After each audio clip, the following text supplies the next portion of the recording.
My wife said, "My ex never let me down." I replied, "Then maybe you married the wrong person." Then I emailed a divorce attorney, stopped accepting constant comparisons to her ex, packed up my piece, and watched as her fantasy life collided with reality in ways she never saw coming. Welcome back to AR Tales. In today's story, we explore this moment my wife said for the 1,000th time, "My ex would never disappoint me like this." I finally snapped. "Then maybe you married the wrong person." She went pale. I continued, "Lucky for you, I can fix that mistake." The divorce attorney was on speed dial. As you listen, notice the moment where you think he should have walked away. I am 34, male, and I have been married to my wife, 32, for 6 years. We were together for 8 in total. We never had kids, which now feels like the only wise joint decision we made. From the outside, our marriage looked normal. 2 careers, a shared house, routines, family holidays. On the inside, though, there was always someone else sitting at the table with us, even if he was only a memory. Her ex. She dated him for 2 years in college. They broke up when he moved across the country for a job. According to her, it was mutual. They had grown apart. No hard feelings, ancient history. But he never left our marriage, forgot to pick up the dry cleaning. My ex always remembered everything. He had an incredible memory for details. Did not want to go to her cousin's 3rd wedding. My ex loved my family events. He actually enjoyed spending time with my relatives. Bought the wrong brand of almond milk. My ex knew exactly what I liked without me having to spell it out. I got a promotion once, but the raise was smaller than we hoped. My ex was so ambitious. He was already a senior manager by 30. Little things, constant things, always the same message. Whatever I did, he did better. This was the first sign that there was a 3rd person in the marriage, and I was never the one she was measuring up. I tried to brush it off at first. I told myself she was just venting. I told myself she did not really mean it. I told myself everyone compares sometimes. But 6 years is a long time to be told you are 2nd place in your own marriage. Last Tuesday, it finally came to a head. I had made dinner. Nothing fancy. Just pasta with homemade sauce, something I have cooked for years. It used to be one of her favorite meals. We sat down. She took one bite, made a face like I had served her something spoiled, and said, "This is so bland. You know, my ex made this amazing bolognese, restaurant quality." He actually understood how to season things properly. I put my fork down and set it carefully beside my plate. Something inside me shifted. She kept going, not even looking at me, scrolling her phone while insulting the food I had spent an hour making. "My ex would never disappoint me like this," she said. "Sometimes it is not the biggest offense that breaks you. It is the smallest one that lands on top of years of little cuts." "Then maybe you married the wrong person," I said. Her head snapped up. "What did you just say?" "You heard me," I said. "If he was so perfect, if he never disappointed you, if he remembered everything and loved your family and seasoned things properly and was so ambitious, then maybe you should have married him instead of me." She went pale. I had never seen her look like that. "Lucky for you," I continued, staying calm, "I can fix that mistake. You do not have to be stuck with disappointing old me anymore." I stood up, took my plate to the kitchen, scraped it into the trash, then went to my home office. I closed the door, sat down at my computer, and emailed my divorce attorney. Yes, I already had one. About 8 months earlier, during a particularly bad stretch where she had compared my career to her ex for what felt like the 100th time, I had consulted a lawyer. He had walked me through the basics for our state. Separation rules, property division, how the process works. He gave me his card and said, "Call when you are ready." I was ready. She did not follow me that night. I think she was too shocked.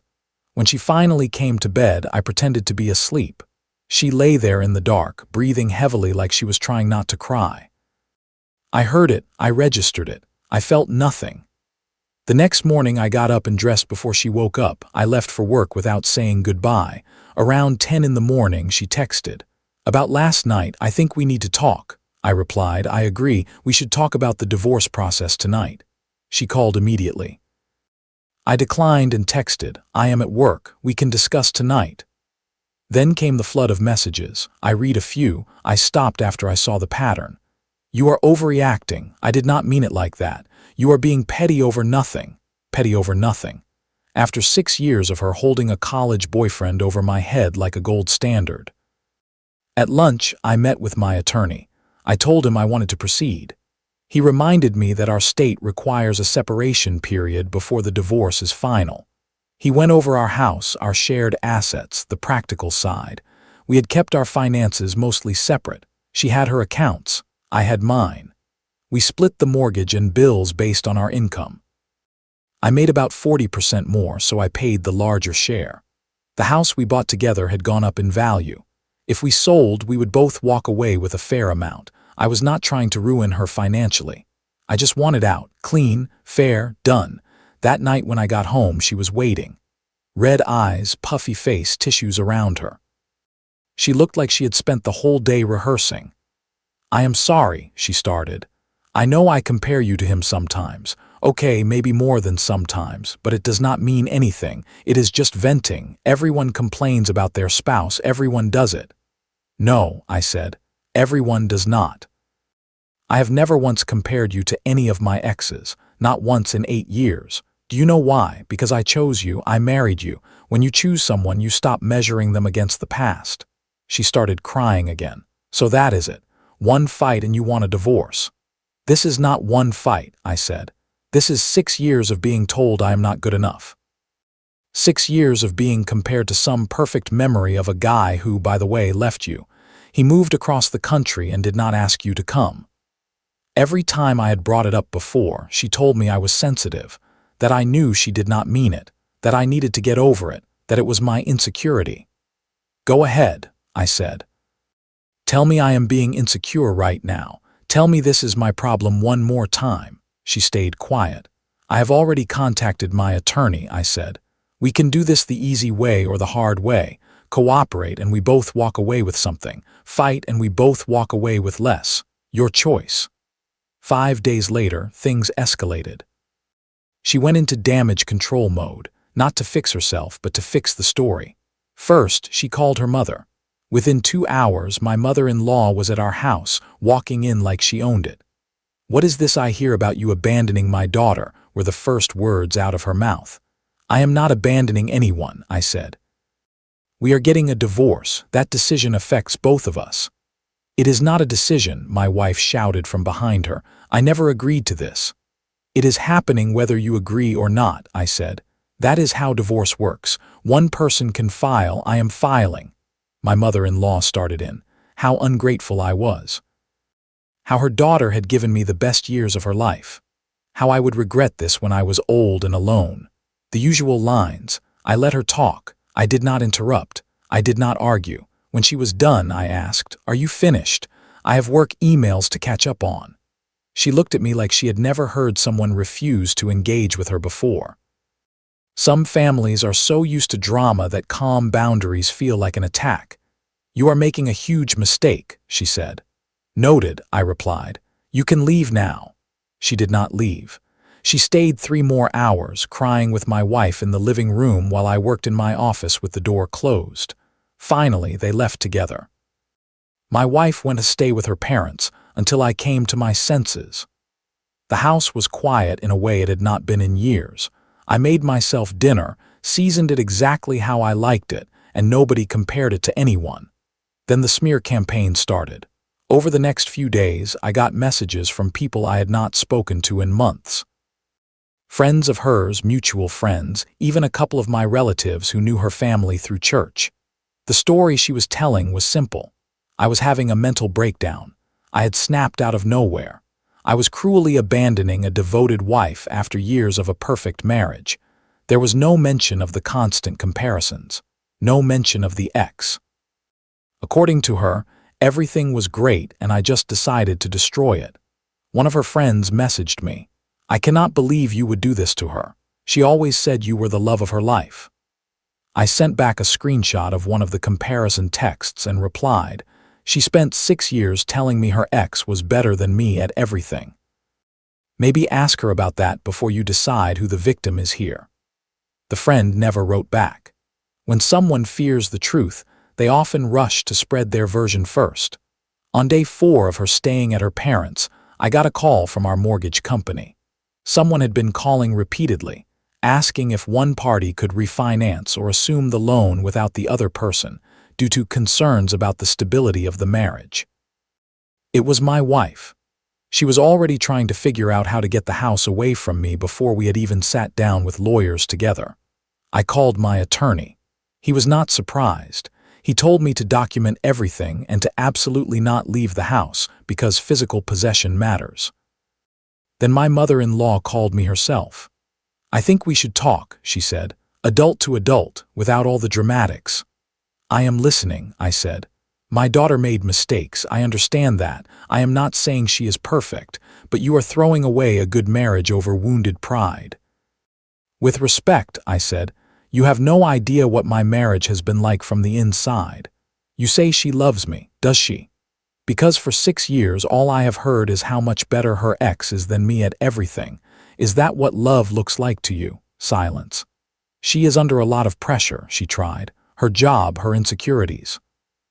"And I spent 6 years being patient about that," I said. 6 years of never once comparing her to anyone. 6 years of trying to be supportive. I am done. I am not a rehabilitation center for her insecurities. I am supposed to be her husband.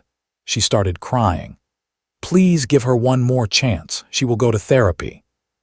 She will work on herself, she promises." "She should go to therapy," I said. "That would be good for her, but she should do it for herself, not to save a marriage she spent 6 years undermining." I hung up.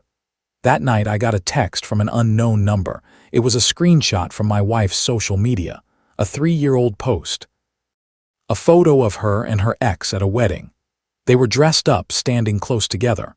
The caption said something about old connections that never fade. I had never seen that post. She had never mentioned seeing him at all. The text said, "Thought you should know they have been in contact more than she admitted. Sorry, man." I did not know who sent it. I did not need to. What mattered was clear. She had been meeting up with the same man she constantly held over my head. Over the next days, I did some quiet digging, not stalking, just looking at things I had never thought to check. Old social media posts, shared cloud storage where photos auto-saved. What I found made my stomach drop. At least 4 separate occasions over the past 3 years where she had seen her ex: dinners, coffee, a concert when I was out of town, all hidden from me, all arranged through messages she kept off my radar. I do not know if it was physical cheating, maybe it was not, but emotionally it crossed every line. The message fragments I saw were things like, "I miss our conversations, and you always got me in a way nobody else does, and sometimes I wonder what life would have looked like." This is where many people tell themselves it does not count because nobody crossed a physical line. The truth is, the line was crossed a long time before that. I took screenshots of everything I could. I sent them to my attorney. He said it strengthened my position if she tried to claim I had walked away from a loving marriage for no reason. A few days later, she came back to the house to get some of her things. She also had an agenda. "One chance," she said. "Just give me one real chance to fix this. 3 months. If nothing changes, then fine. We can talk divorce, but please 3 months in therapy." "You have been meeting up with your ex behind my back for 3 years," I said, while comparing me to him constantly to my face. "That is not something 3 months of therapy fixes." She went white. "How do you even know that?" she whispered. "It does not matter how," I said. "What matters is that you lied for 3 years while making me feel like garbage for not being him. I do not care if it was physical. You kept a whole relationship hidden from me with the exact person you refused to stop bringing up. How am I supposed to trust anything you say now?" She did not have an answer.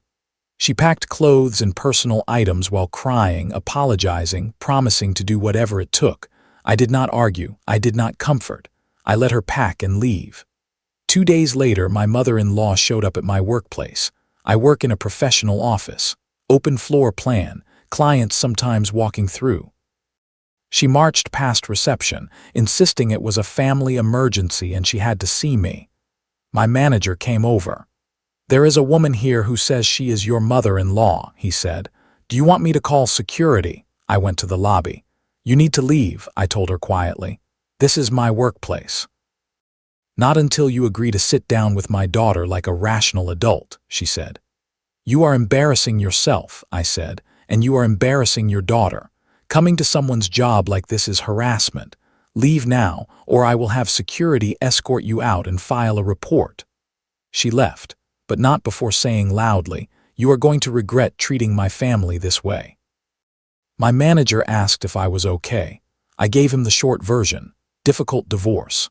Her family not handling it well. He told me to let him know if she ever came back. That night, I wrote down everything that had happened and sent it to my attorney. He said it helped show a pattern of boundary issues.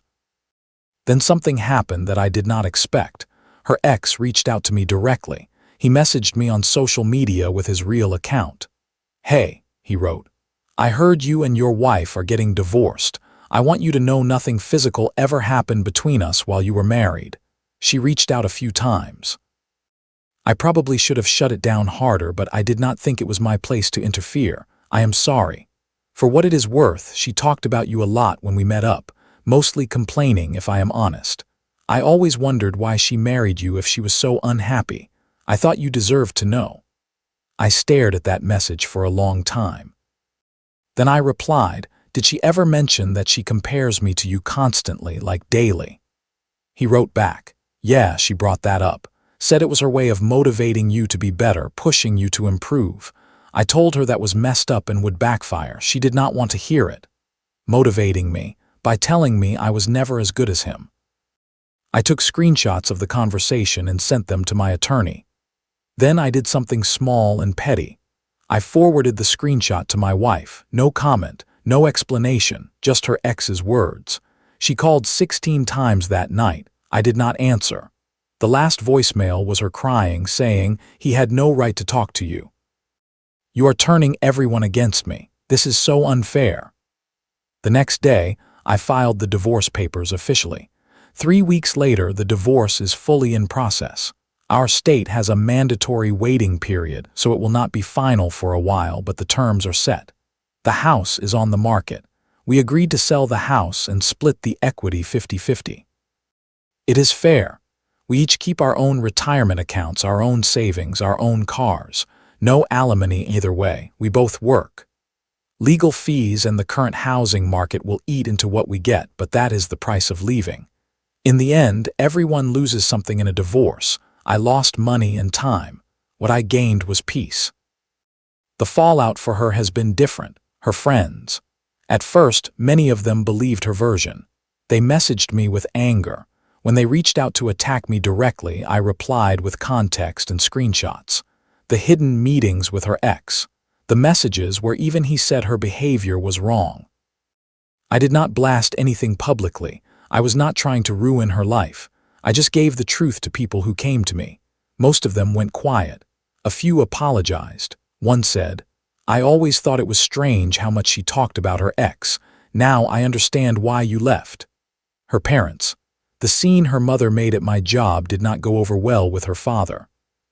He and I had always gotten along. When he found out about the workplace incident, he was not pleased. There was a family argument about boundaries and making the family look out of control. He even texted me, "I am sorry for my wife's behavior at your workplace. It was wrong and I have addressed it. She has finally admitted to us about meeting her ex. She has some growing up to do. I wish you well." Then there was the ex himself. For 6 years, my wife talked about this man like he was perfection. Smart, ambitious, romantic, everything I was supposedly not. When word got around that she was getting divorced and had been seeing him behind my back, his current girlfriend found out. She had been with him for 4 years and was apparently planning a future with him. She ended the relationship. That was my wife's moment, or so she thought. Newly separated herself, newly single him. In her mind, this was fate. She reached out, ready for their second chance. She told him that now that they were both single, they could finally be together the way they were meant to be. He turned her down. According to people who heard about it, he told her he had moved on years ago.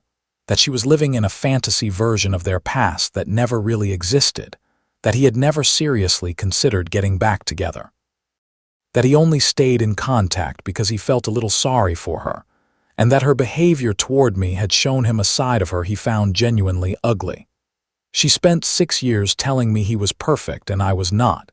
In the end, he did not want her either. At some point, the fantasy has to meet reality. Reality does not bend for anyone. As for me now, I am okay. The apartment I am renting while the house sells is small, but it is mine. Nobody criticizes my cooking. Nobody compares me to anyone else. I started seeing a therapist, not because I am broken, but because 6 years of being told you are not enough gets into your head. Even when you know it is not true, it leaves marks. Therapy is helping me untangle all that. My friends have been solid. The ones who actually know me as a person never doubted me. My sister told me she is proud of me. She said she had watched me get quieter and more withdrawn over the years and had not known how to bring it up. She is relieved I finally stood up for myself. Some nights are still hard. 6 years is a long time. There were good moments, especially early on, before the comparisons became constant background noise. But mostly, I feel relief. Like I had been holding my breath underwater and now I have finally come up for air. The pasta I made myself last night was excellent, perfectly seasoned. And I did not think about anyone else's recipe once. Lessons from this story. Lesson 1: if your partner constantly compares you to someone else, they are not fully in the relationship with you. Lesson 2: motivation that comes from tearing you down is not love, it is disrespect. Lesson 3: emotional cheating and secret meetings can damage trust as much as physical cheating. Lesson 4: you are not a rehabilitation center for someone's insecurities. You are supposed to be their partner, not their project. Lesson 5: when someone hides the truth and then runs a smear campaign, stay calm, gather evidence, and let the facts speak. Lesson 6: walking away from a relationship that slowly destroys your self-respect is not failure. It is self-protection. What would you have done the first time your partner compared you to their ex out loud? Have you ever been in a relationship where you were always second to someone's past? And if so, how did you handle it?